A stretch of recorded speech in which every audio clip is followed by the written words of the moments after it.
Setelah sempat ditutup karena faktor cuaca dan gelombang tinggi, pihak pengelola dermaga UPTD Tanjung Api-Api kembali membuat pelayaran ke Bangka pada Senin dini hari.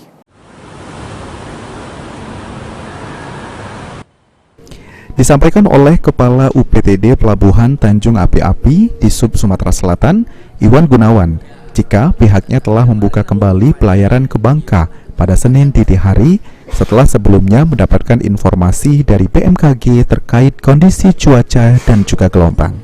Namun demikian, menurut Iwan, pelayaran ke Bangka menggunakan kapal feri sendiri masih belum normal seperti sebelumnya. Kini baru 5 kapal yang berangkat sampai dengan Selasa pagi.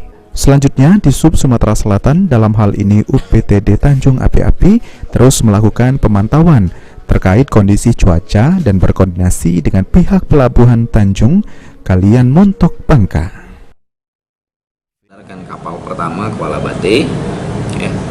Saya perintahkan kakak itu istilahnya kendaraan kecil ya, pribadi, sapu bersih ya, habis.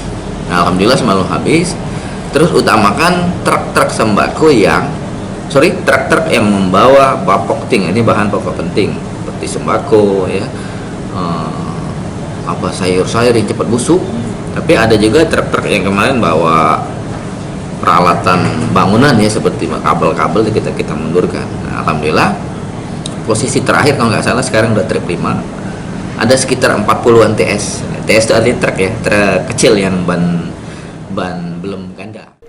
Secara umum, jika dalam kondisi normal, Pelabuhan Tanjung Api-Api memberangkatkan 9 kapal feri menuju ke Pelabuhan Tanjung Kalian Montok Bangka. Firman Hidayat, PAL TV.